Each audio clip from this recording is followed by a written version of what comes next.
সবাইকে নমস্কার, শুভেচ্ছা জানাচ্ছি। আজকে আমরা সবাই জানি যে আজকে দিনটা পবিত্র দিন। চোদ্দ দেবতার আজকে কেন্দ্র করে কের পূজা হয়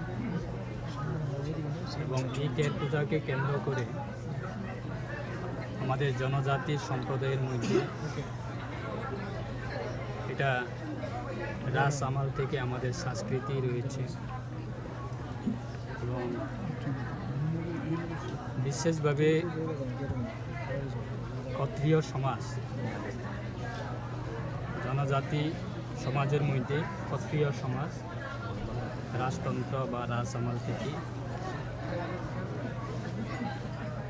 এই সংগঠন বা ক্ষত্রিয় সমাজ হিসাবে কাজ করে। তাদের উদ্যোগে প্রায় আমাদের রাজ্যে বর্তমানে প্রায় 19 থেকে 20টি কমিউনিটি রয়েছেন, সম্প্রদায় রয়েছেন। প্রত্যেক সম্প্রদায়ের সমাজপতিকে নিয়ে এবং প্রত্যেক সমাজে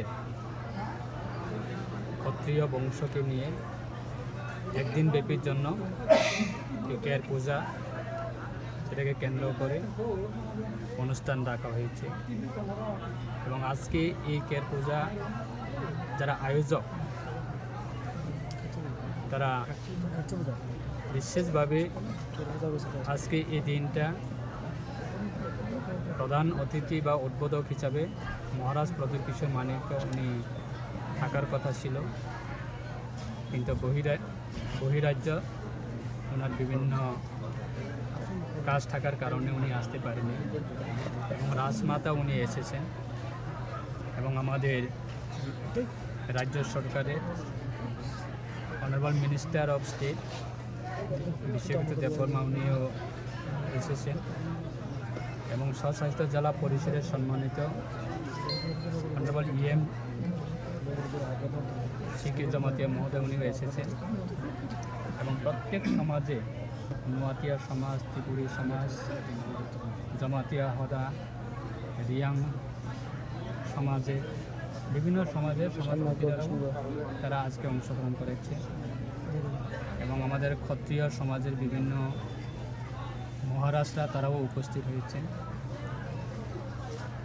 মূলত আগামী দিনে যে আমাদের সংস্কৃতি সেটাকে ধরে রাখার জন্য, ঐতিহ্য সেটাকে ধরে রাখার জন্য নতুন প্রজন্ম তাদেরকে আগামী দিনে যে ঐতিহ্য যাতে হারিয়ে না যায় তার ক্ষেত্রে বিভিন্নভাবে আমাদের রাজ্য সরকার প্রত্যেক সমাজের জন্য বিভিন্ন সমাজের উৎসব সেটাকে উৎসাহিত করার জন্য কাজ করছেন এবং স্বস্বাস্থ্য জেলা পরিষদের প্রশাসনের তরফ থেকেও বিভিন্নভাবে সাহায্য করছেন। এই আগামী দিনে সেটাই আমাদের উদ্যোগ যে কোনো সমাজ তাদের ঐতিহ্য বা তাদের ভাষা, তাদের সংস্কৃতি যাতে বিলুপ্ত না হয় সেই ক্ষেত্রে একত্রিত করার জন্য ক্ষত্রিয় সমাজ বহু বছর ধরে তারা এই কর্মসূচি চালিয়ে যাচ্ছে। তাই আমরাও উৎসাহিত করার জন্য, তাদের পাশে থাকার জন্য আমরাও তাদের নিমন্ত্রণে আজকে আমরা এসেছি। সেটাই জন্য ধন্যবাদ।